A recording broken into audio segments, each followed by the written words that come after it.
artificial intelligence will completely transform our world.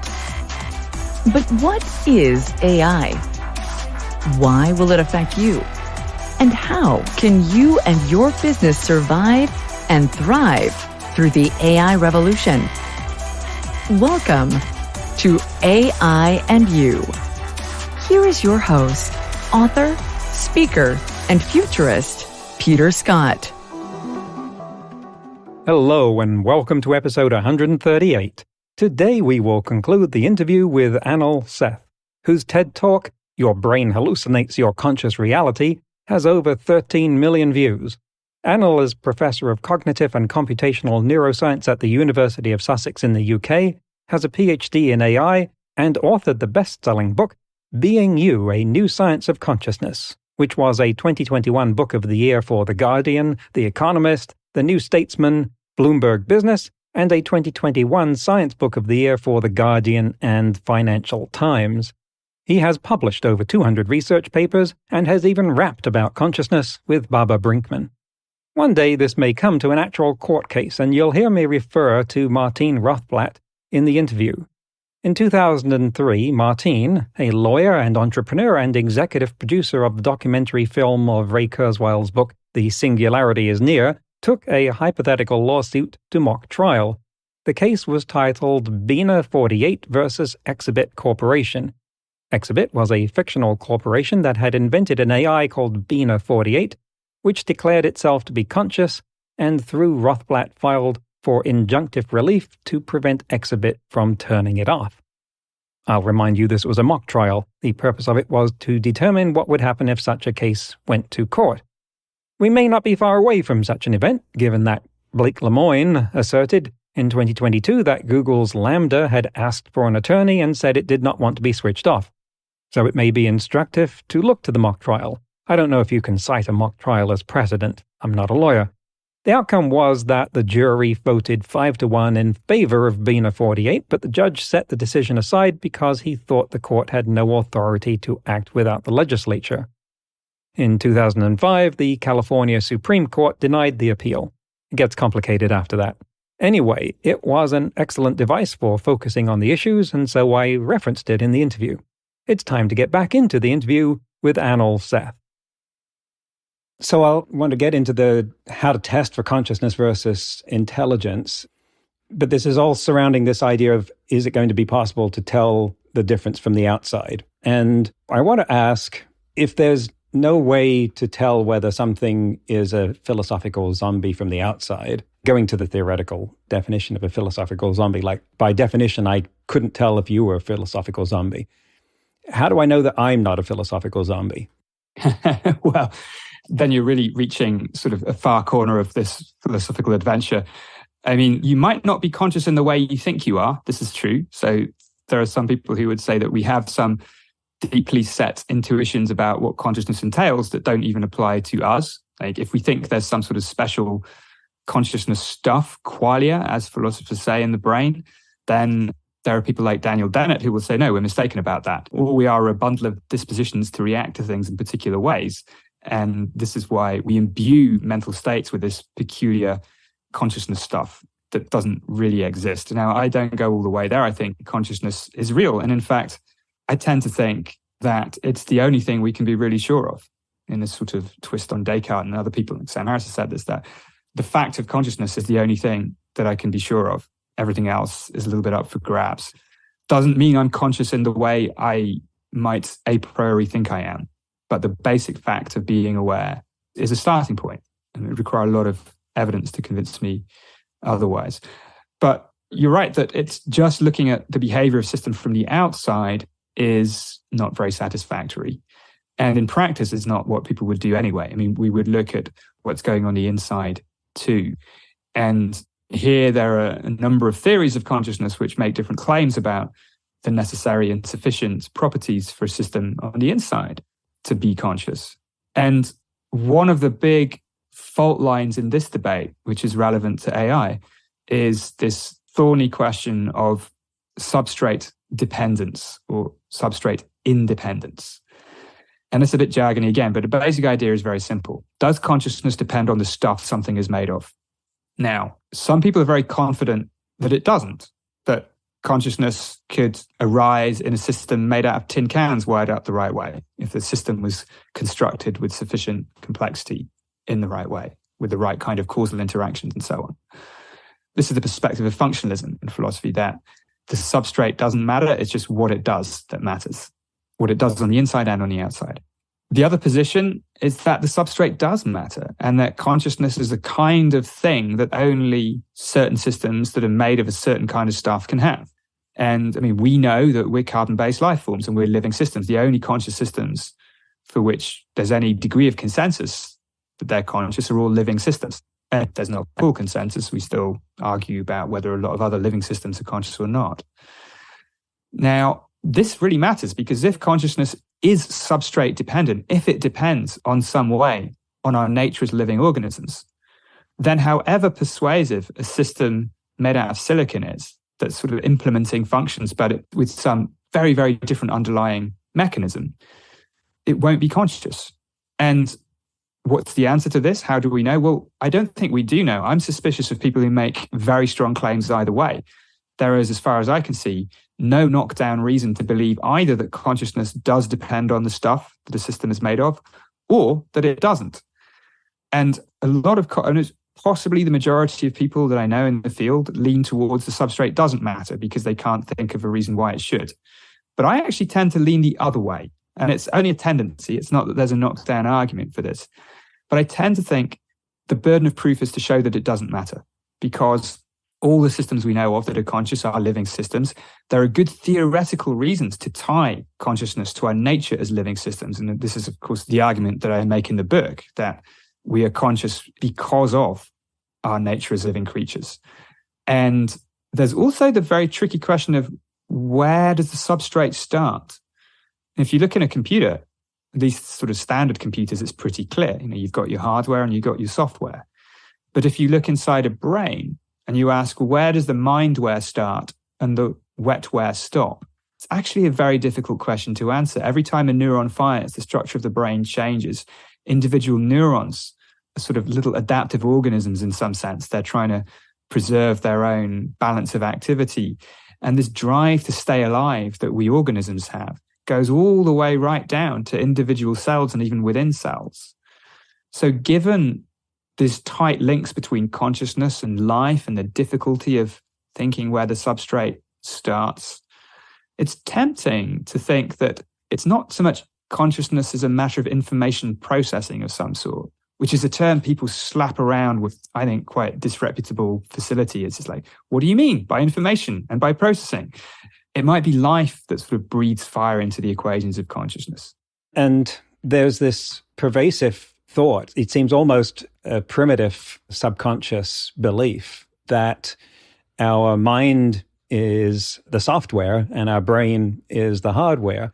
And I only bring that up to give it any sort of credence because we've said that consciousness is something that we have this intuitive feeling for, and that seems to be a powerful intuition. What you've done there is connect some deep aspects of the hardware, like the microcode of our cells, and with a higher level psychology, like survival instinct, and made that connection. They say one of those, that feeling, that drive comes from things that are encoded at a cellular level. And if a machine could be conscious, then we would have substrate independence because software can be moved from one machine to another. Yeah, if we're thinking about machines as we currently have them.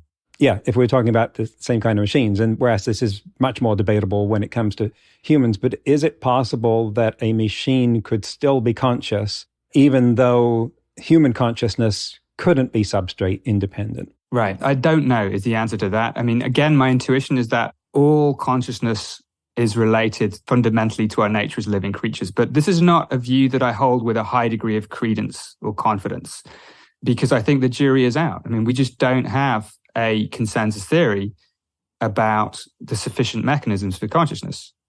I just think it is unwise to assume that the substrate doesn't matter, because for the reasons we've already explained. It could indeed be that there's a middle ground, which is that consciousness that is sort of illuminated by the kinds of emotions and valence that human and animal consciousness is characterized by, things feel good or bad, that might be fundamentally tied to life. But there may be other kinds of consciousness that turn out to be less or not substrate dependent that have different characters. So perhaps there would be a form of machine consciousness which would be a kind of awareness that is totally devoid of any emotional content, kind of Star Trek Commander Data type thing. Again, who's to say? It's just from what we do know, and certainly the way I've been thinking, emotional experiences can be very, I think, usefully understood as arising from the brain's predictions about how well the body is doing at staying alive. Now, that is something then that at minimum we can only understand the nature of emotional experience through the lens of understanding our nature as living systems. And perhaps a stronger claim applies too, that we can't have those experiences unless we are living systems. And the rebuttal to this is often that, well, you can just simulate all these things. You can have simulated emotions. And yes, of course you can, but this doesn't always mean that you instantiate the phenomenon in question. There are some things for which if you simulate them, well, that's enough. If you simulate chess playing, you actually are chess playing. One of my colleagues likes to say you're actually playing the history of chess. That's what most chess computers do. But there are other things for which if you simulate them, it remains just a simulation. And there are very non-controversial examples of this. If you simulate a weather system, as people are very good at doing now, nobody even thinks for a minute that it actually gets wet and windy inside the computer that's simulating a storm. It's purely a simulation. So this isn't to say that consciousness has to be one or the other. It's just to say that we don't really know which it will be, and to make strong assumptions either way is dangerous. Now, I would be very worried if consciousness turned out to be substrate independent, because I think the possibility of easily building a conscious machine is something that is very ethically problematic indeed, because as soon as we build something that has conscious experiences, we have ethical obligations towards it. And in the case of a machine, these would be very, very hard to tune, because we would have no particular idea what those experiences might be like, or perhaps even whether they were going on at all. And we'll get to that. And that's a meat, but just wanted to go back to the simulation, that a simulation of weather is not getting wet. The counterexample is that a simulation of a chess game is a chess game. And that says that, well, that a chess game is actually software. It's actually data. It is substrate independent by definition, that you could represent it as the description, the list of all the moves that were made. It is not the same as moving a particular piece on a particular board. And so that the chess game there is software. Does that illuminate that distinction? Yeah, no, I think you're absolutely right. And I think there's another perhaps useful perspective on that, is back to this distinction between consciousness and intelligence. Now, here, I think we have much clearer intuitions that intelligence in general is very likely substrate independent. I mean, we're already getting there. We haven't got to general AI yet, like the general capability. I mean, as soon as we get there, of course, we'll just go right by it. But it seems that we've enough existence proofs of systems that display forms of narrow AI that intelligence in general doesn't seem to be something that is substrate dependent. Equivalently, there's no really strong reason to think that it ought to be, in the same way that I think there are some arguments why consciousness should be substrate dependent. But back to your other distinction, it may be that the particular human way of being intelligent still is substrate dependent in some way. It might still require the kind of emotional input, the kind of interactions that we have via our body and environment that give human beings the particular intelligence that we have. But intelligence in general, I think, can be substrate independent, but maybe not consciousness.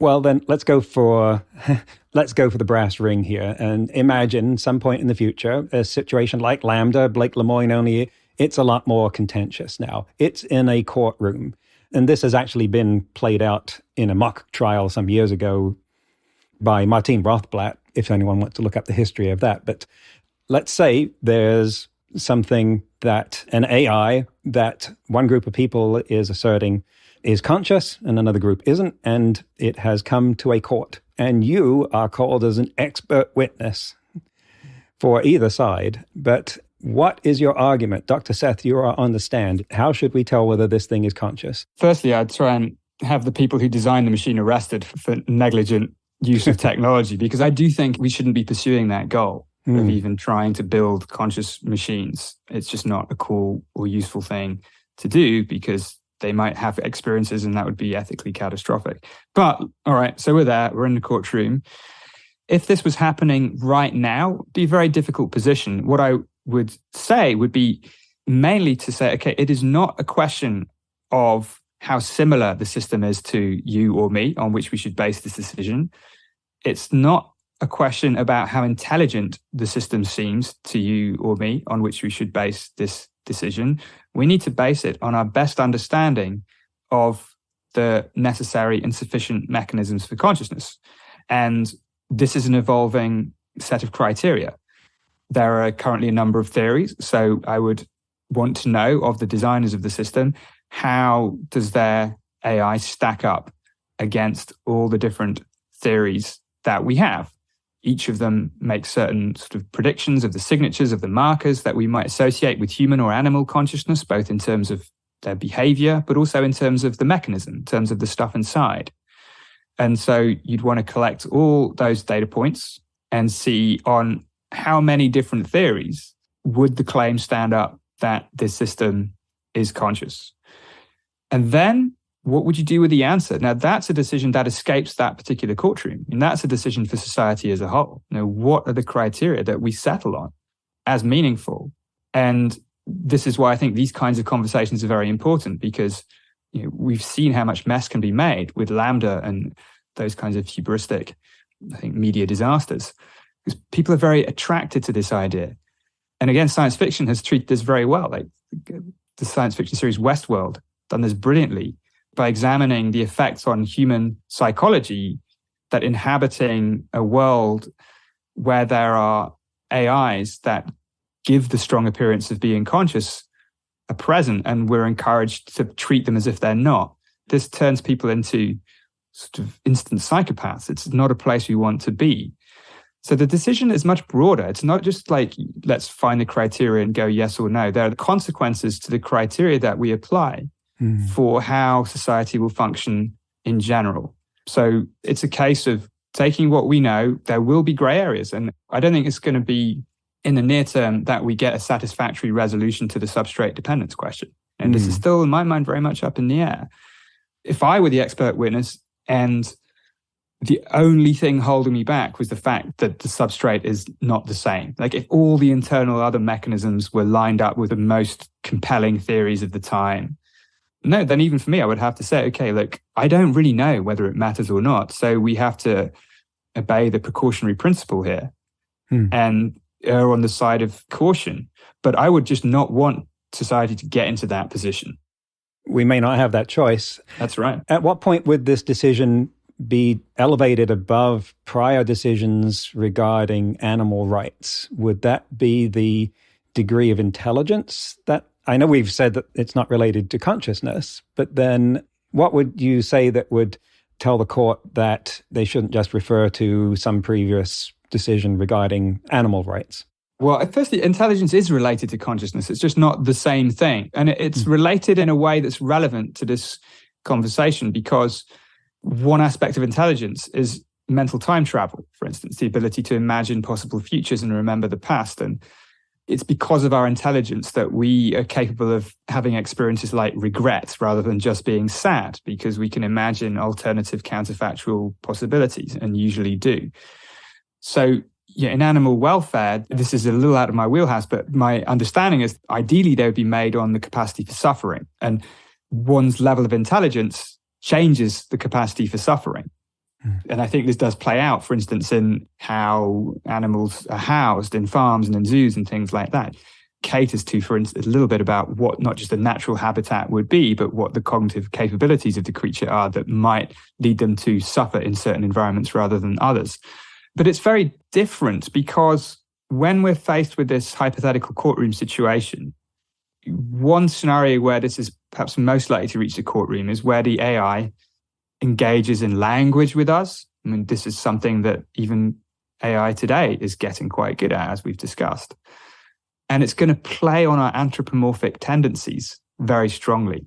And that's something that there's always this tension, I think, in making attributions of consciousness beyond the human between our tendency to attribute properties of the human, consciousness and intelligence, to other systems, anthropomorphism, and anthropocentrism. This tendency to think that we're special and have properties that are reserved for us. And navigating that tension is really the hardest thing. And I think it does play out differently for animals versus machines, because machines are likely to play on our cognitive empathies much more than our more sort of basic emotional and physiological resonances. And then there are other systems. I mean, this courtroom could become quite busy because we've got animals, we've got like bumblebees coming in courtroom 1, we've got amoeba down the corridor. Obviously, we've dealt with all the mammals. They're fine, they're aware, they're conscious. We've got whole schools of fish coming in courtroom 3 around the corner. And then in some other aspects, some other rooms in this courthouse, we've got brain organoids, which are these emerging neurotechnologies, which are sort of lab-grown mini brains. Now, here's a really peculiar thing, because the current organoids are not very smart, but they're made out of the same stuff. So the whole ambiguity about substrate independence is out of the window. So we've got now sort of more complex organoids sort of rolling around in their now maybe aquariums or something with cameras attached. And then probably the most contentious courtroom of all, we have human fetuses. And we have the question of, okay, at what point does consciousness happen? Is it the moment of birth? Is it before? Or bizarrely, might it even be slightly after? Right. All of these things just, I think, really spotlight why a science of consciousness, even if it doesn't have all the answers, is really essential. A voice needs to be in the room for all of these kinds of debates, not to determine exactly what happens, but as you say, I think it's a really nice context to be an expert witness, to give the best informed perspective based on what we know. And to be asking those questions. And there are people doing research now, as you mentioned, where they're binding human neurons to chips to make this kind of hybrid intelligence that uses the neurons. So as you say, that would definitely blur the line about the substrate independence. You wrote in the book about talking to GPT-3 and finding the edges of it. In the last 2 months, OpenAI has come out with ChatGPT, which is a leap ahead of what they had before. Have you interacted with it? And would you revise your opinion in any way? I have interacted with it, and I have not revised my opinion in any way at all. It seems to be very good at writing haikus. I mean, it's fun to play with, right? You can get it to write a haiku about something, and then you can ask it to do it again, but more sad, and it does it again more sadly. It's really impressive. I mean, I actually think this is important because to the extent that this argument about artificial consciousness is taking center stage, it's really distracting attention from the progress that these systems are making. ChatGPT compared to GPT-3, compared to these systems as they were 5 years ago. I mean, the progress is phenomenal. And we shouldn't lose sight of that just by continuing to make drama about whether it's conscious or not. But yeah, ChatGPT was fun to play with, but it was still very easy to trip up. I found it quite unsatisfying, actually, because it sort of combined a certain fluency with a total lack of substance. Yeah, it seemed really boring. Apart from it could do party tricks, but I think it's a big problem for education because you can probably get it to write a passable essay about anything at all, even a passable abstract for a scientific paper, which isn't saying too much about the quality of most papers that get published. But no, I found it, again, not compelling that there was a mind, a conscious mind, or even an intelligent mind behind it. I think part of it is that OpenAI have put certain guardrails there, that there are certain questions that you might ask as someone interested in consciousness that it's steering clear of. So I think wisely, so that it doesn't get caught up in the same kind of hubris that Lambda did. But no, the haikus that it wrote were all right. I think I asked it to write one about snorkeling with manatees in Mexico because I'd just been snorkeling with manatees in Mexico. And it certainly did a better job of writing a haiku about that than I could have done. I've asked it to write haikus as well. Yeah, why do people do that? That seems to be the thing that everyone's trying to do because it exemplifies the party trickness of it, doesn't it? It's not a serious conversational partner. There have also been conversations. It has a much larger context than previous models. Again, not imputing it's crossed some philosophical line yet, but it is certainly grabbed attention in a way that others haven't. And I think I also have the experience of it. This is kind of boring, but I think this is also because I know what I'm talking to, and I know it's not going to originate, well, at least I don't believe it's going to originate ideas that haven't existed on the internet somewhere already. But I think in a sense that is actually unfair, that if I didn't know that I was talking to a machine, I might have a more satisfying conversation. I don't know quite how to make that experiment happen, though. No, but I think you're right to point that out. I think you're absolutely right to point that out. And that gets to this sort of the 4 different questions we were talking about, that for different humans, it will take different amount of evidence for that person to believe that a system is either conscious or intelligent, independently of whether it actually is. The inverse Turing test and the inverse Garland test are going to be relative to the particular human on the other end. This is fascinating. I really appreciated the tension you drew between our tendency to anthropomorphize and find human qualities in everything from dogs to Tamagotchi, and at the same time be anthropocentric and say nothing but humans can have these qualities that we want to reserve to ourselves. And I think that sounds like an entire book idea there. We are running out of time. I wanted to ask one penultimate question, that is that there are people that are highly invested in the concept of substrate independence. Ray Kurzweil, for instance, made no secret about his goal to be eventually uploaded to a machine. Do you think these people have any hope? Oh, I think there's unfortunately very little hope. I mean, I think this is, again, it's kind of problematic, really. It adds to this sort of slightly distasteful ethical atmosphere in these conversations about machine consciousness, because they are all tied up with this sort of transhumanist uploading culture as well. It's very tempting, if you're working in this area, maybe to think of yourself as pivotal to this moment in human transition, and that what's to be gained is not merely being some kind of god where you create a conscious organism, but you gain the prize of immortality too, because you can upload yourself and live forever in pristine circuits of some future neurocomputer. And here the personal motivations get so mixed up. They really occlude, I think, any philosophical clarity and actually any realism about the systems that we have, that we're interacting with. Even if consciousness can be substrate independent, the idea that it's a plausible near future technology, I think, is just nuts. In that area, I think there's a lot more to be worried about life extension technology. I think those are much more plausible. And of course, all the billionaires are investing tons of money in those. And that's going to really, I mean, we've got so much inequality already. But the great leveler that everybody dies, within plus or minus X years, I mean, once that goes out the window, then we're in real trouble. Thank you. So here you are running a lab, researching consciousness. What would you like, if you dream, for that to have achieved 10 years from now? Sustained funding would be nice. That's one thing. That's always, it's a dream. But in terms of achievement, I think, to be realistic, I would like to have made substantial progress in thinking some of the questions that I have, not necessarily about the big question of how does consciousness happen at all, but I would like to be clearer about the different theories that we have. Okay, we now know, for instance, that, global workspace theory, it seemed good at the time, but now we know that that's not a very good explanation. This, by the way, is a theory that associates consciousness with global broadcast of information in the brain. It's a very nice theory, but we have a set of theories. I would like to see those refined, narrowed down, the theories that we have to be more specific, carry more explanatory power.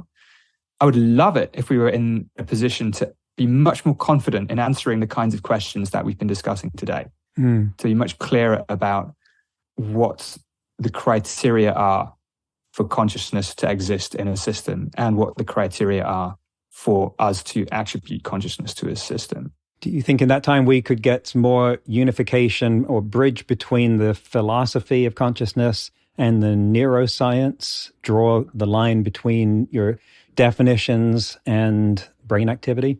I think that's essential. I think one of the attractive things about this area, one of the things that attracted me certainly always, was the intimate links between philosophy and neuroscience and psychology and computer science. It's a fundamentally interdisciplinary area. You're going to need these different perspectives to be not just working on the same problem, but working together on the problem in order to make progress. So yeah, I want to see that deepen and continue, and I'm optimistic about that. There have been some brilliant philosophers who've inspired me over the years, like Dan Dennett and Patricia Churchland and Thomas Metzinger. And now there are new generations of philosophers who also are trained in maths and trained in biology and trained in neuroscience. And it's when people are sort of grow up with this multidisciplinary training that I think the potential is really exciting. The other thing, by the way, that I would like to see in 10 years is consciousness science making real difference in psychiatry. It's already making a difference in neurology, where some of the tests for consciousness in humans are being used in some cases to inform decisions about diagnosis, prognosis in patients who appear to have lost consciousness entirely.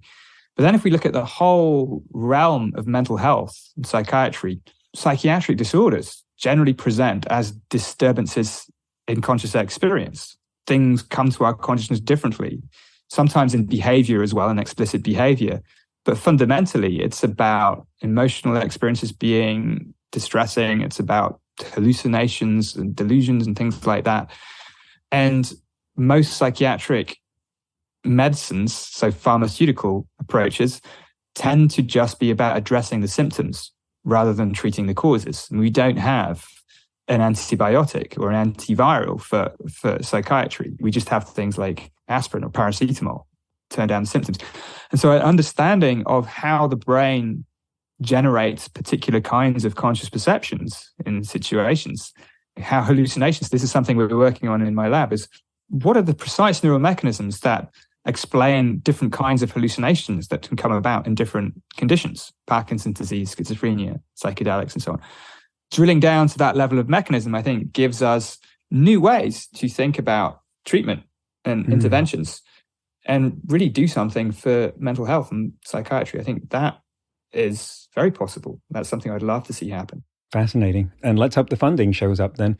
Anil, thank you so much. We have run out of time. There will be a link to your TED Talk and Being You, the book, in the show notes and the transcript. And what would you like to tell people who would like to know more about what you're doing, where they could find that, maybe if they want to come and work with you, or other things that are relevant to people wanting to find out more about you and your work?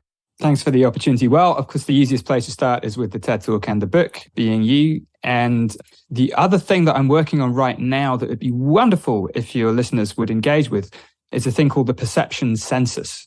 You can find it on my webpage, which is anilseth.com. And it's a big online citizen science study of perceptual diversity. Like, one of the implications of my understanding of consciousness as based on the brain's predictions is that we all inhabit a slightly different subjective world, even if we're faced with the same objective world. You know, our brains bring a lot to the party and we all have different brains, but we know very little about inner diversity because it's just private and subjective. We can see that we're different skin colors and heights and body shapes and so on.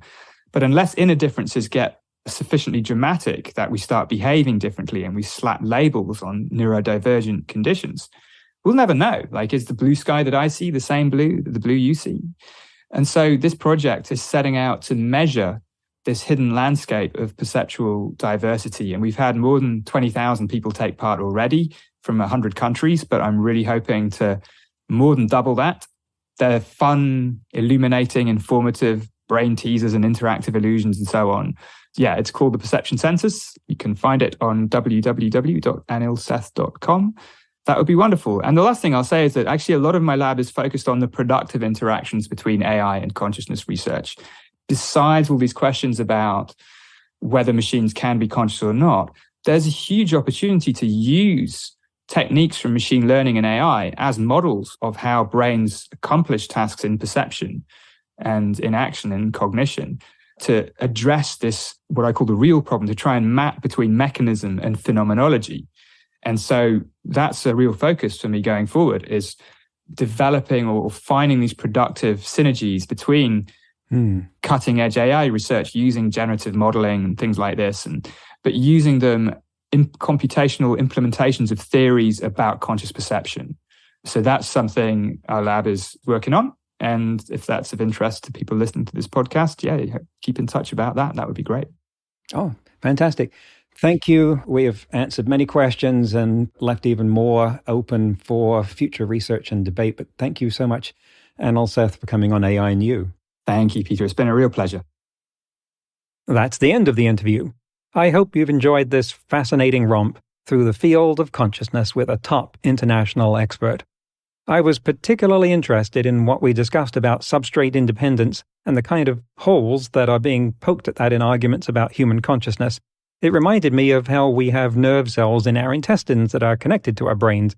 So we are doing part of our thinking with our digestive system. Think about that the next time you say, "My gut is telling me something." If you enjoyed the episode, please take a moment to give us 5 stars and a review. It makes a huge difference to how many people get to find out about the show. In today's news, ripped from the headlines about AI, the question and answer website Quora launched a platform called POE, standing for Platform for Open Exploration, an iOS app that lets people interact with a number of different AI agents, including, of course, ChatGPT. A spokesman said, quote, "It is designed to be the best way for someone to get an instant answer to any question they have using natural conversation," end quote.